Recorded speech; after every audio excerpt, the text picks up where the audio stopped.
Welcome to the Scale Up Valley podcast, where we bring the best founders and investors to help you scale a business from 1 million to 1 trillion. Today's guest comes from Hamburg. His name is Peter, the founder and CEO at Cybus. Peter, welcome to the show. Thanks a lot, Mike. Very happy to be here. Thanks for inviting me. It's a pleasure. And you have a great story. It's your second startup slash scale up, and but for the ones who didn't have the privilege to get to know you better as I did before, tell us a little bit more about your story and how you did it, how you ended founding Cybus.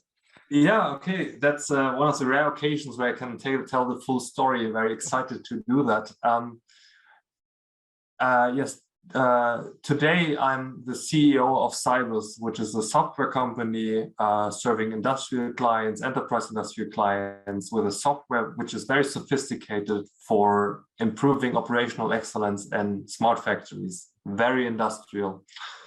And my story actually would not suggest me ending in this industrial setting, because as you said, before starting Cybus, I did something very different, namely I rented sailboats. And I'm always a little bit struggling if I should call what I did before a startup at all. At least it was a venture, I would say. Right. I'm an engineer myself, electrical engineer by education, software engineer at heart, I would say. I'm one of those guys who taught himself programming basically when I was 11 or 12 or so. And I always did programming, and I always did internet websites, databases, backend systems, Linux servers, got more and more sophisticated. And then there was this point in time that was around 2010, I would say. 12 years ago, 13 years ago, when a friend of mine and I, we got a sailboat into our hands, a very nice wooden classic sailing dinghy. And we wanted to have this in Hamburg. We have a little lake in the center of Hamburg, the Alster, very beautiful little lake where you can sail on. And we wanted to put the boat there, but we were just students. And it was a question of money because such a berth is expensive. And so we thought, let's rent this boat with friends. But the other thing is we don't have time. So we should probably automate the renting process somehow, make it modern. And because I was an engineer and my friend was a smartphone app developer back then, we came up with the idea of adding a GPS tracker to the boat, and we're building a booking platform and payments backend and an app, so you could walk along the lake and basically rent our boat. Yeah, amazing. That was the original idea. And one thing to emphasize here is that was 2010. Yeah. Today, I would just say, okay, we connected some sailboats to an IoT platform and built a sharing platform on top of it. But 2010, we didn't have Airbnb. Right. Sharing wasn't a word. Exactly. Having a smartphone was new, and IoT wasn't a word either. So it was incredible. It was a little bit premature, I would say. Right. But it was fun. And it worked. We learned a lot about, especially trust, because we had really this beautiful wooden sailboat we gave to strangers, and without any problems. And we scaled this a little bit and tried to build a business on top of it. And I think we made it to 70 or 80 boats in Germany, all from private people. So like Airbnb for sailboats. Yeah, but impressive on the one hand, but a little bit too idealistic. We didn't earn a single euro with it. Yeah, in the end, we didn't lose an money. MBA. Yeah, we didn't lose money, but we also didn't gain a lot, because in the end, that was the first learning back then. We spent the first month of this venture which was called Botschaft. It's a German play of words for boat rental. And we spent the first months, I remember very well, after the squash games every week, we designed our communication protocol. We did the engineering. How can we save the battery on the boat and send the GPS positions, how to optimize the data flow towards battery usage and so on. And it was super technical. And we completely missed back then that we should invest in marketing and think about sales and so on. Right. So that was an important learning. The second thing that we learned was that it's incredibly hard to growth hack something like that when you have a limited season. Now, sailing is in Germany possible from May to September, I would say. Everything else is more for the hardcore guys. And you have the sunny weekends between May and September where you can really try to growth hack this. So it didn't work out at all. But we made an observation back then, and it was more accidental. We built a system, and it was very specifically designed for our reservation system. For example, our boats would send their position once per 15 minutes, because that was enough. We didn't need more, because we only wanted to know, was the boat already brought back to the berth, or should we charge another 15 minutes on the PayPal account? Right? Got it. And then some sailing clubs approached us and said, okay, you have a GPS tracking and we have sailboat races. Can't we use the same trackers for the sailboat races? And then we said, yes, of course. But our problem was then we would need more second interval, every second a position for the racing. Right. So we were in a situation where we suddenly saw we could, on the same technological basis, we could add another application, but we need some modularity. And then we had to throw away all our work about the proprietary protocols and so on. And we stumbled over a technology which is called MQTT. Don't have to explain that, but it's now a very popular communication protocol in the Internet of Things. And we stumbled over that in 2012. And we, in one afternoon, we replaced our complete system with MQTT, and suddenly it was like a light bulb going on. Yeah, so we saw, okay, what is the power of that? And in 2014, when everybody started to talk about IoT, we realized, okay, what we just built was an IoT for sailboats, Internet of Sailboats, because we had connected sailboats. Right. Okay, so let's take this technological experience we made and try to take the technology, but now into a market with an economic problem. And that was really the start of Cybus. That was the very naive spark of an idea that I really can boil down to transferring a very scalable technology from the classic internet into the industry. And this technological transfer is really what is still our everyday business today. Got it. What an amazing and inspiring story. And now Cybus. So how does Cybus work? What is the stage of growth? Where are you in?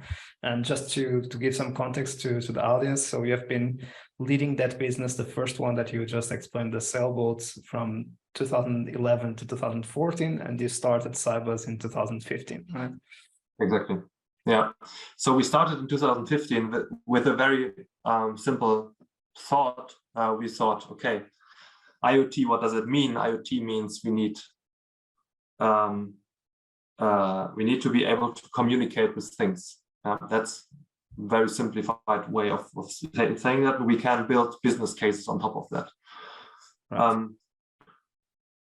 Our first approach into the market, we had this technology, and we had a very clear idea. We always let me think how I phrase that.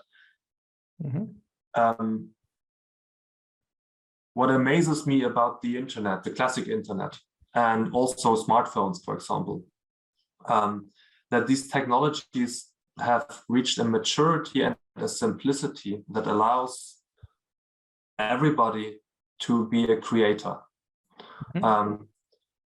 Who is building all these smartphone apps? It's advertising agencies. So we have made technology so simple that it's not engineers, but advertising agencies bringing innovation into our hands. And this is, I would say, this creative power. That's what amazes me about the internet. And when we talked about Internet of Things or industrial Internet of Things, the immediate conclusion we drew was,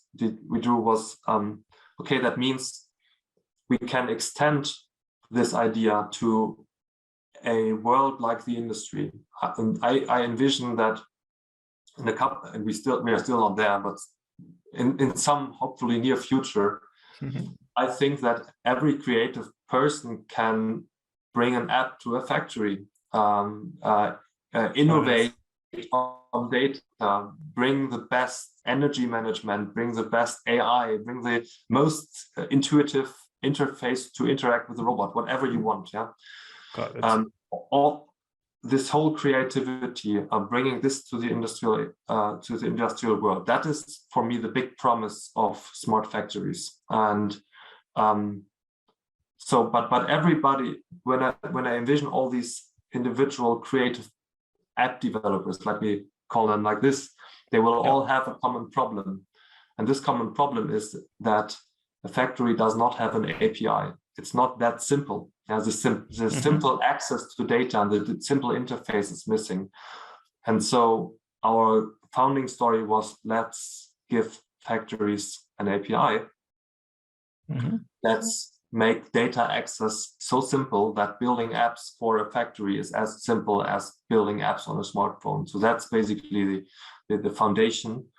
And that is why we decided to build a software that in itself is more a facilitator for communication with industrial equipment than an application in itself. So we don't do dashboards, we don't do algorithms, we don't do HMIs. That is what we leave to our partners or to basically the rest of the technology stack. And this was really the founding idea, but the question is, how do you bring that into the market? And our initial assumption, the absolutely initial assumption was factories are already connected. That was what we thought, 2015, because when you switch on your TV and you see a factory, you see all these robots welding and screwing, and they dance synchronous ballet and so on. But the truth is, not the reality. We are far away from that. So one single thing. So the biggest problem of the factories is still that most processes are still full of paper, pen and paper, and manual work and so on. So we thought how we scale that. We thought we work with the machine vendors. Because as a startup, you try to find some leverage and some multiplier. And our initial assumption was when we partner tightly with machine vendors, we can scale with them into the market. And we did that for a couple of years. We even found investment for that. We developed our product for that, essentially allowing, for example, a robot manufacturer to stay in contact with the robot even when the robot is in a factory at the end customer, when it's sold. Got it. So they can build digital business models on top of that. But all we achieved on that path was many successful pilot projects, but no rollout. And that is symptomatic for the market. Despite everybody talking about digital business models in the manufacturing industry, we are far away from that. That's still 2023. This market is super traditional. And one problem I observe all the time when talking to these machine builders is exactly the problem that I described earlier. These are all engineers. And when they say, I want to build a digital business model, what is the next thing they do? Okay, we have to specify how our gateway should work. And this is, and then they start a pilot on that, and then they build hardware, and then they invest into a startup and so on. And then finally, after 2 years, they have their gateway and their cloud set up, but not tested a business model against a single customer, nor answered the question why anybody would pay for the service. So this is the wrong way around. And it's a little bit symptomatic. And that is the reason why we said, okay, we have to twist our, I would say, pivot is a bit too much of a word for that, but we have really shifted our focus. And since 3 years, I would say, so since 2020, we do not approach machine builders anymore, but we directly go to the factories. So we try to help factories get transparency about what happens in their production shop floor on the basis of real data. So that is basically what we are doing now. And there we have found a very interesting entry point that is a big differentiator to the rest of the market.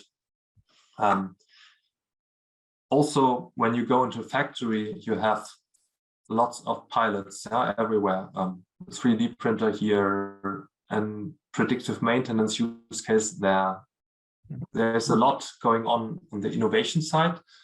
But when these innovation projects shall roll out, they all have a common enemy, and that is the IT department.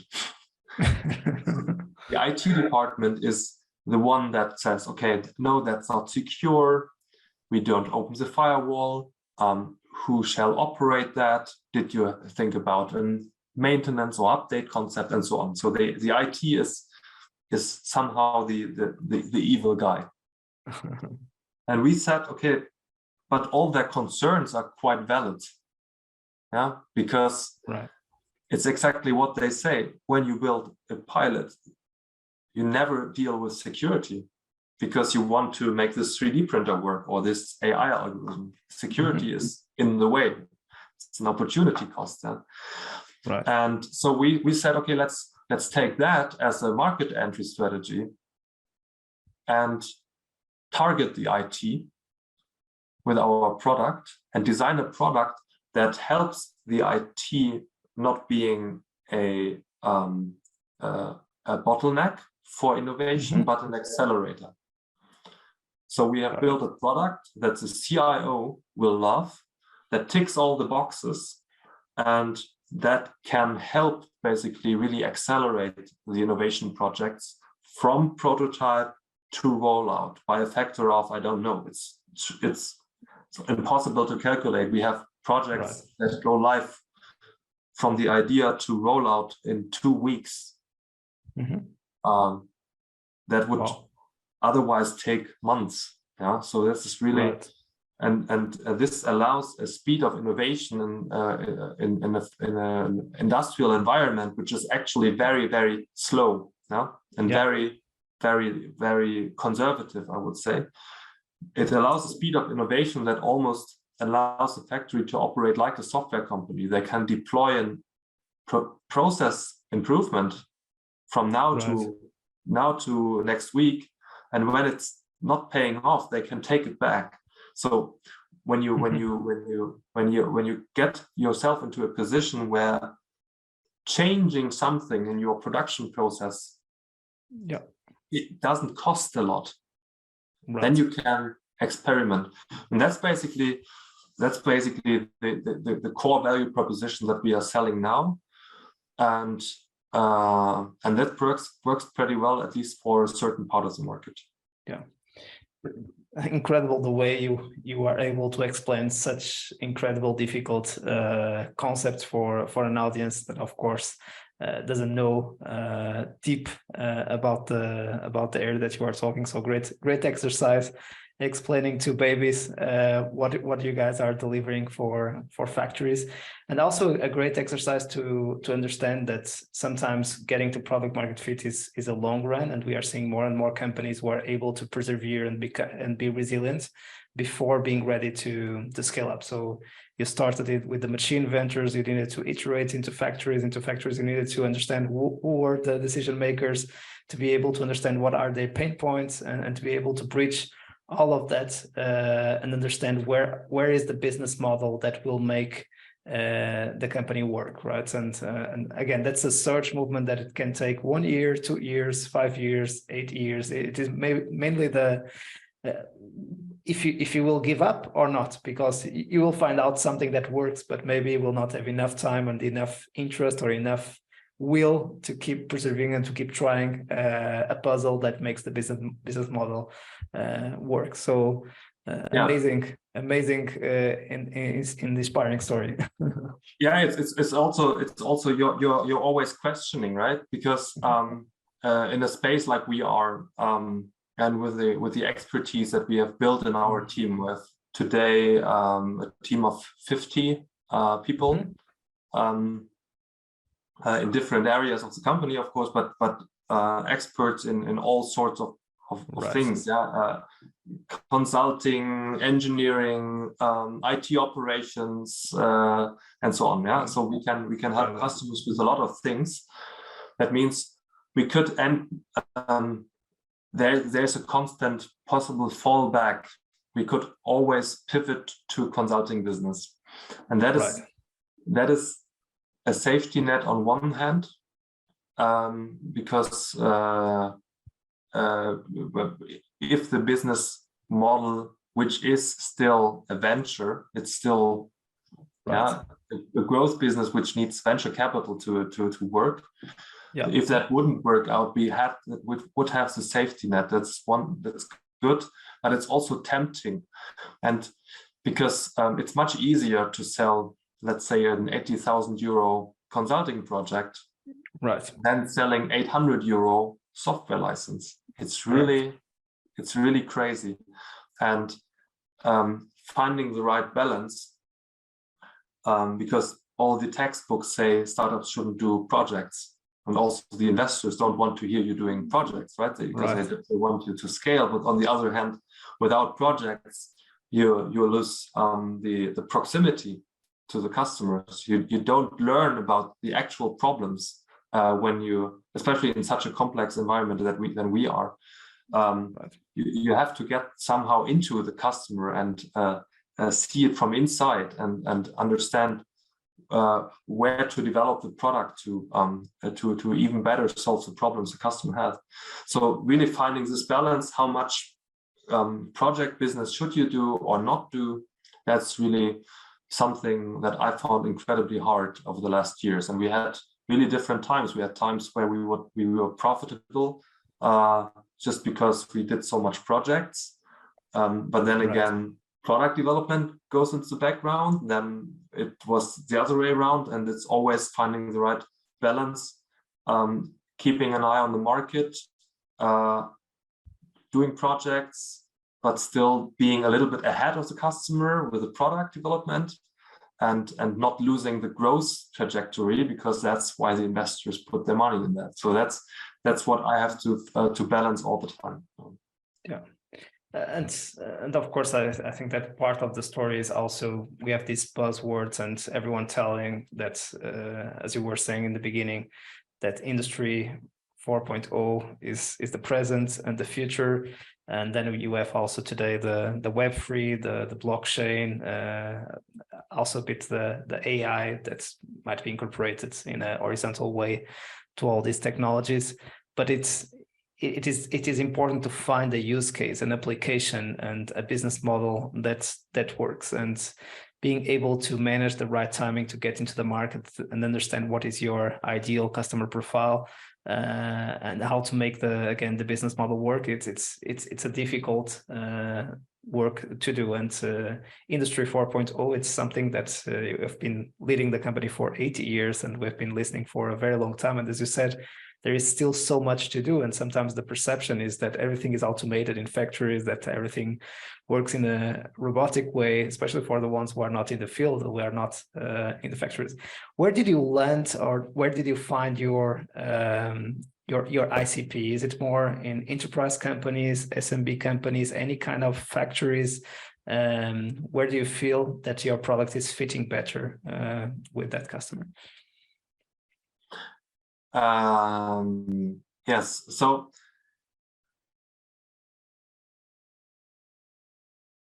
let me try to start a little bit earlier. And I totally agree. We are in many parts of Industry 4.0 still at a point where customers search for a use case. But I think when you have a solution but no problem, that's research. Exactly. And that's another innovation. Common mistake. And that's yeah. It's extremely dangerous, and it's part of our customer qualification in the sales process to identify if we have a customer with a problem and not a customer that would like to jump on the hype train. So that's one thing. Our technology is an infrastructure for data, for industrial data. And infrastructure with all parts of what infrastructure means. It's very efficient. It allows a lot of throughput. It can serve a big variety of use cases at the same time. Yeah, so like the highway can bring you to a big variety of targets, but it's also an investment to set it up. Yeah, like building a new highway, and you have to maintain and operate that. And that means such an infrastructure, like what we do and how we designed our product, it's not a lightweight gateway solution, it's an infrastructure solution, needs some commitment from the customer and doesn't pay off from the first use case. Like a bridge never pays off because you have one truck running over it. Yeah, it's a mass game. That means our ideal customer is a customer that already has a list of digitization, like a short list of digital projects, typically very different. Our typical entry points are, for example, traceability. That's my favorite. Customers more and more want or have to trace a product really through every production step. In the automotive industry, it's extreme. There are certain safety parts like the airbag, for example, or welding points on the car body, where the car manufacturer is obliged to measure the torque for every screw that is put in, or the electrical current of the welding. For every screw, really the torque, and they have to save this data for 15 years. So when your car would fall apart on the highway, it would be the manufacturer that has to prove that it was okay when it was manufactured. Yeah, this is one use case. It's called traceability. So you have to trace the product through the production with every step. You can extend that to carbon tracing. Yeah, that's also something that's coming up more and more, that customers want or have to calculate an exact carbon footprint of all the products they produce. Then they have intralogistics, moving things from A to B within the factory. It's getting more and more automated. You have AGVs driving around, but they need commands. Then you have quality management, you have energy management. There's so many different use cases that in the end need data of the shop floor. And the customer that is on the digital journey far enough developed that they say we have multiple use cases that have a common infrastructure requirement, then they are usually ready for talking to us. Typically, they have made the first 10 to 15 pilot projects for different parts of the production, and now they want to scale. And right now we have this comes with challenges. This comes with multiple challenges. One challenge is that everything that is that's not how industrial customers usually purchase. Industrial customers usually purchase software and hardware for a specific production line. So they have a specific production process and they want to automate it. Then they have a tender and they get a general contractor, and then this specific problem with a specific budget is solved. Got it. And this is very fitting for a pilot project. That's also a reason from a budget perspective why pilot projects work. But for everything towards smart factories, you have to see the full picture. You have to set up an infrastructure and create the right technological enablers, like a cloud, like a data analytics team, like software like Cybus Connectware, for example.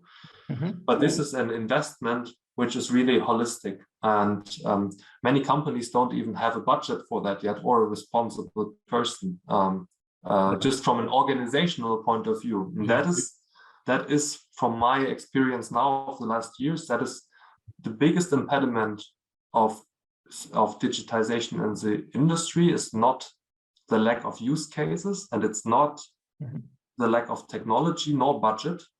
It's the fact that the organizational setup is not prepared for the transformation that's required in order to think digital. Right. And now coming back to your questions, we see that there is a change, and the companies change, the organizations transform.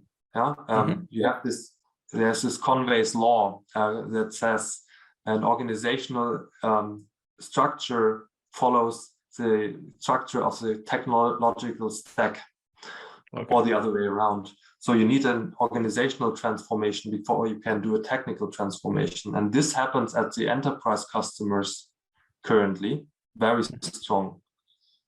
So we see most multinational companies in the manufacturing sector, which have 10, 20, 30, 50 production sites worldwide, or sometimes many more. They usually have set up central, globally responsible teams for managing the transformation of each site and getting the right ratio of standardization and transformation of IT infrastructure. And that is our ideal customer. So we search for these global responsible teams, often called something like product owner smart factory, or product owner transformation, or transformation office, something like that. And there you really see that's the tip of the iceberg. It's the largest companies, probably the ones that have the most advisory from the McKinseys and the PwCs and the Deloittes and so on, who advise them to do this. And they are actually executing this transformation, and that's just starting. And if you ask me, I would compare that movement we see now. It was, 8 years is long, but for a technological revolution, it's okay. Retrospectively, we have now did a lot of technology scouting and innovation scouting. And now we see a transformation starting. And I would say it's comparable to the introduction of ERP systems into the market, which happened in the 80s and 90s. And it also started with the large companies, enterprise resource planning, it's how it's called. And meanwhile, even the smallest company would have some kind of an ERP system. And I envision, I'm pretty convinced that we will see a similar movement in the smart factory or industry 4.0 sector, that we have now the first movers with the very large companies. And then when the technology gets a little bit more accepted and proven, and the competitive landscape and the landscape of products is more settled than it is today, everything is in strong movement and dynamics, then also the smaller companies will be able to buy. Right now, they cannot, because they would need to create large teams to even understand the different products and how they play together and where are the overlaps and where are the interfaces. And this is something that the large enterprises can afford, and I would say the SMEs, they will follow in a few years. That's my assessment on the market.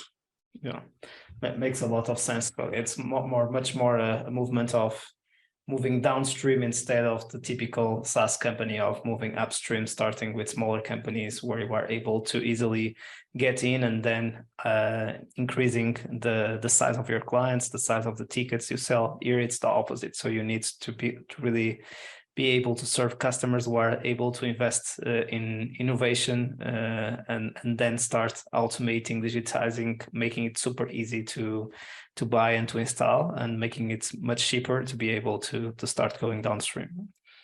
Yeah, that's at least the strategy we try to pursue. It's right now working very well. We have our big reference customers, Porsche. It's also it's public. Amazing. Where the new Macan is already manufactured on top of our software. Wow. And this is quite exciting. They did a big leap of faith and really built a completely cloud-enabled manufacturing line. And we, as Cybus, serve all the data between the shop floor and the cloud. And it's really interesting to see how that works and how they also do the organizational setup, really creating a dedicated team which acts as a shared service, providing connectivity to the use cases, multiple use cases, and now extending that across the full production of Porsche. And this is a pattern we think is very successful. And we see many other potential customers and potential customers, especially in this size, are jumping on the similar train right now. Yeah. Amazing. So let's just taste quickly kind of some of the fundraising lessons, and then coming also of the evolution of your founding team into your leadership team, also your split of responsibilities and how you went from CTO at the beginning to the CEO. But I think that it relates better now, kind of connecting here with the fundraising. So when you are in a search mode and trying to find product market fit, it's not easy to go every 12 to 18 months raise a new round. So you are still in search mode, and it becomes a little bit difficult. Should I raise, or should I kind of try to almost bootstrap and extend the runway and be able to show more data points that we are on the right track than to be able to raise the next round? Can you just give us an overview in terms of the funding rounds when they happened, and for other industry 4.0 players in the technology sector, how difficult it is to navigate fundraising? I assume it's not an easy job at all for any entrepreneur, but especially in this area from what I'm listening from you. Yeah, that's right. Yeah, the challenge is, or was, and we were successful or lucky, however you want to put it. You really have to find investors that understand the market dynamics. We have talked to investors in the past that pretty bluntly have said, we don't invest into industrial tech because we don't understand how we can calculate the chances. It's just too dynamic, and I get it. Just right now, what's happening? We are a Microsoft partner, and for example, and what's happening there is they're changing. I can't go into details, but they're changing fundamentally how they approach the manufacturing industry.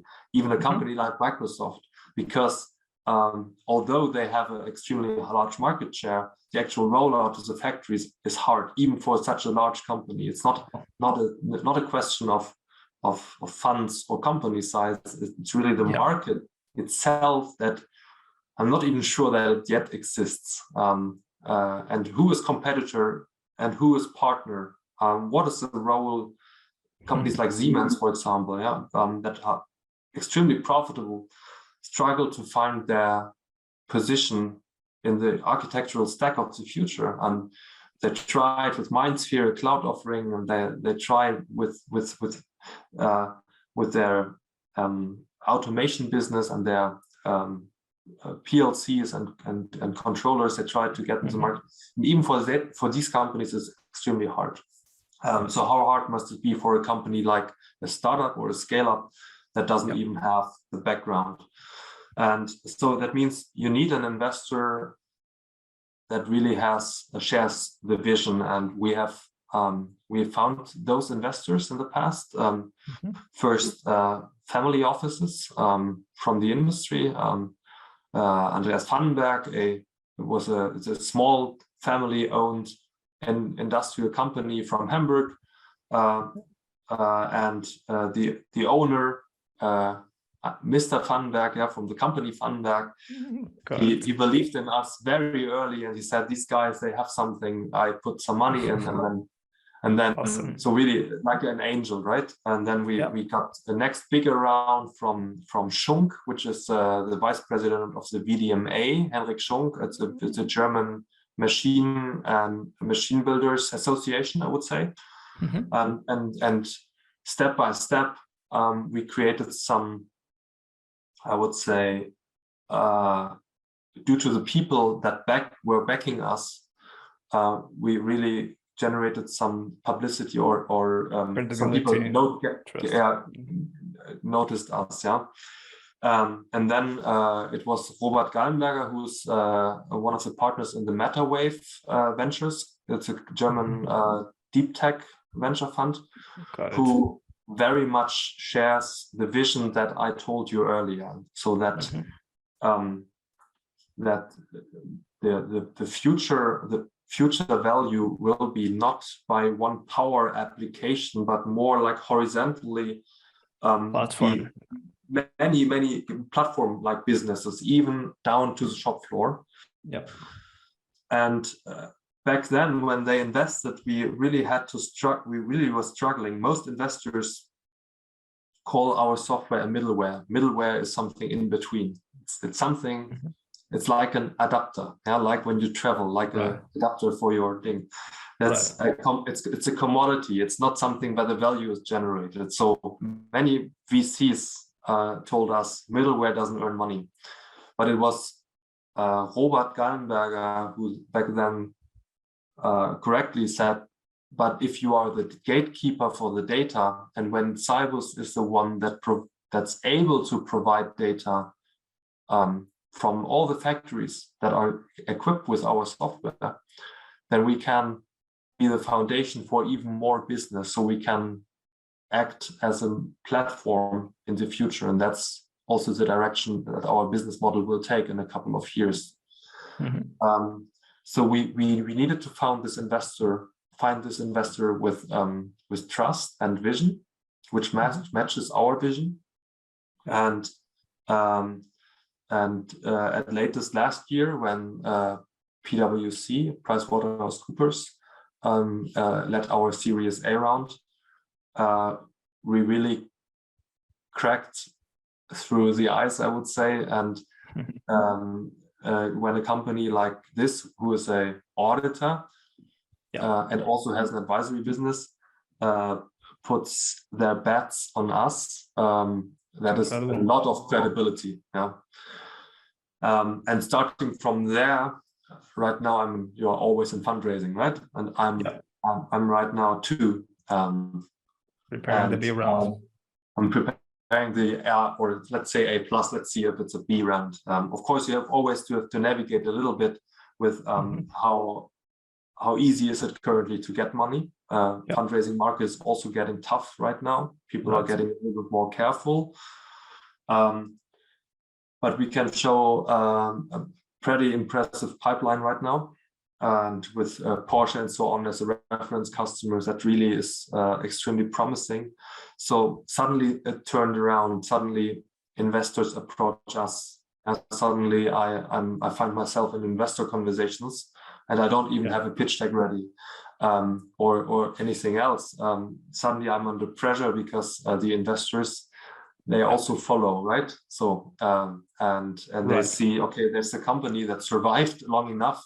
They scale. They seem to be able to serve customers. We have the permission to control production at Porsche, which is quite significant. And so the fundraising story really has shifted. It's an interesting learning for myself, being an engineer again. 4 years ago, I had to explain my technical vision to investors and get them on board. Now, nobody asks for technology. It's financials. Now it's scaling model, growth model, sales strategy, sales execution, pipeline.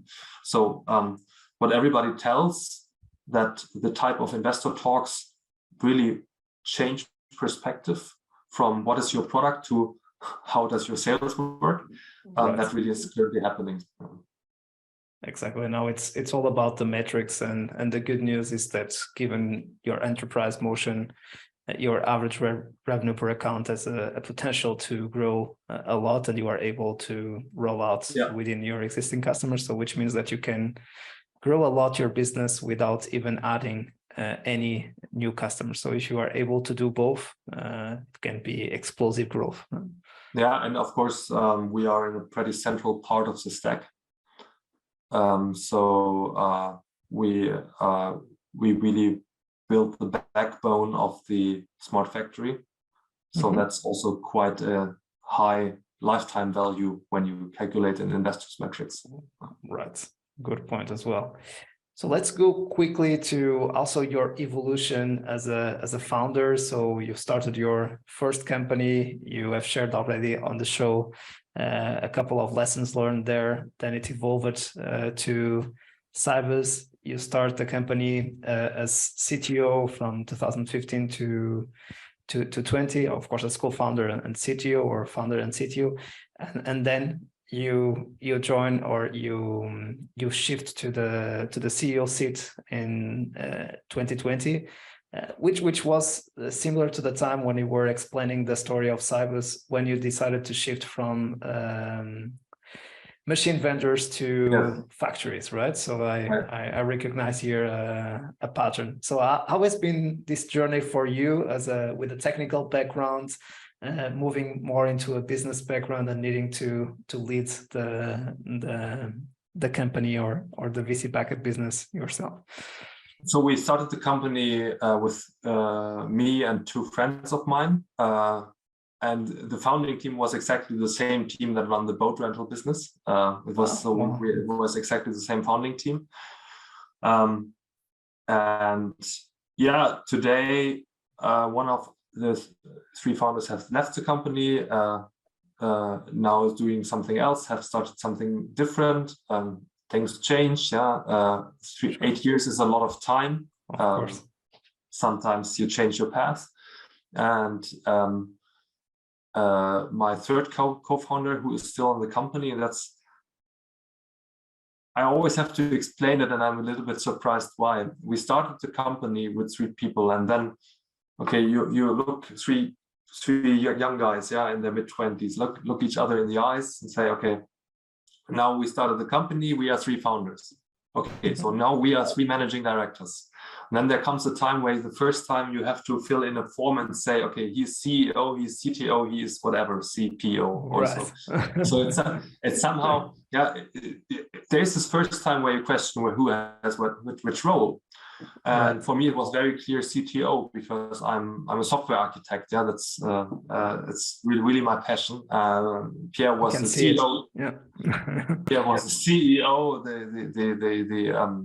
the numbers guy, and then Marius, he's our MacGyver. Yeah, he can solve any problem. Yeah, he can. It's really like that.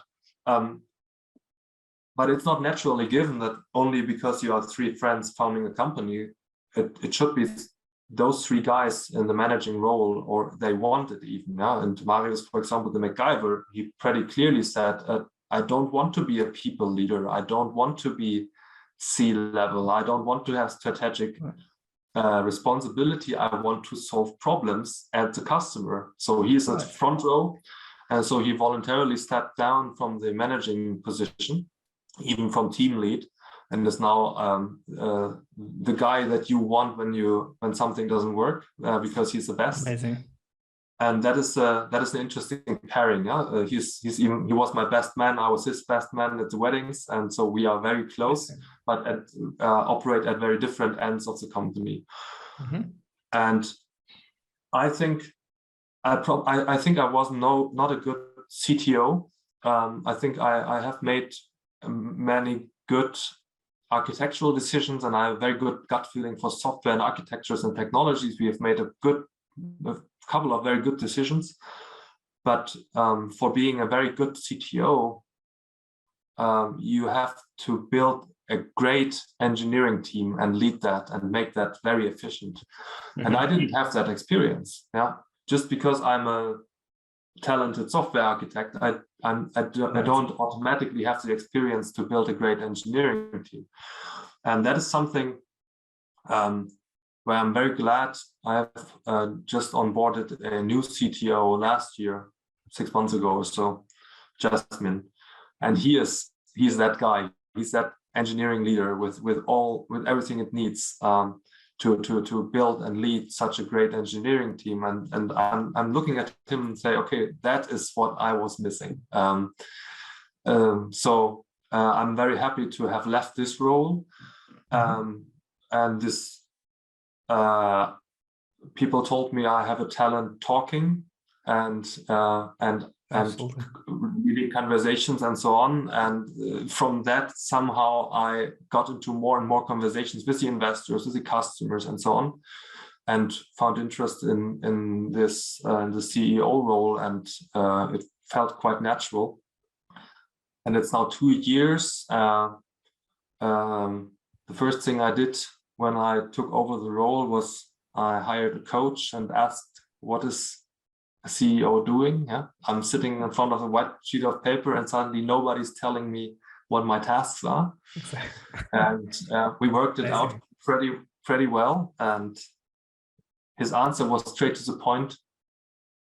A single thing, he said, you have to build trust with everybody, customers, team, investors, and everything that's required to do that is your job. So, and from there, I developed today, and I think I'm pretty satisfied, pretty clear now what I have to do, pretty clear what I can delegate. I've set up a strong middle management layer where I can give the operational responsibility. Like Lara, you have met her. Yeah, she's heading our marketing team and so on.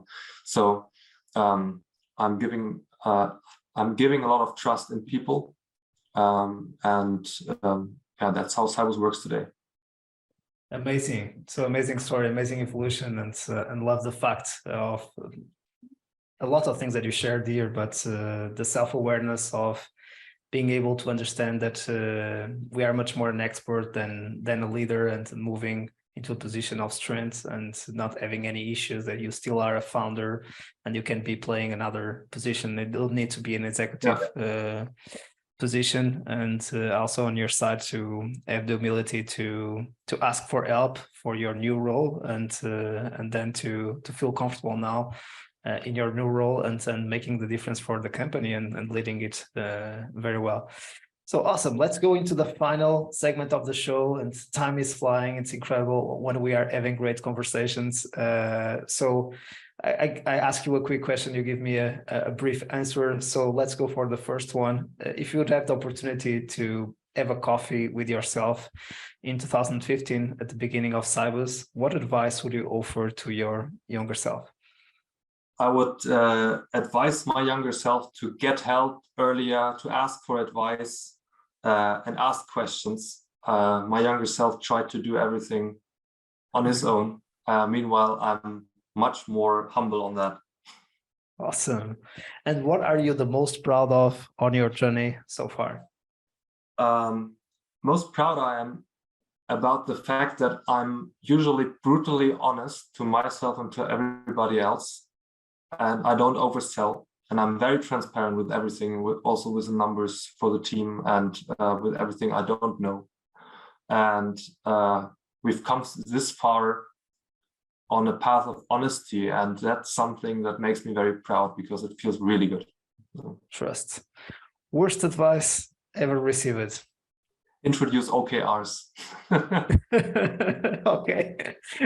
I would love to follow up on that, but I don't have the opportunity on this segment, so I will shut up and move forward. So resources, your favorite book, it can be business or non-business. It's much more to get to know. I would name two. The best business book is Task Forward from Matthias Hilpert. It's the best sales book you can imagine. It's really great.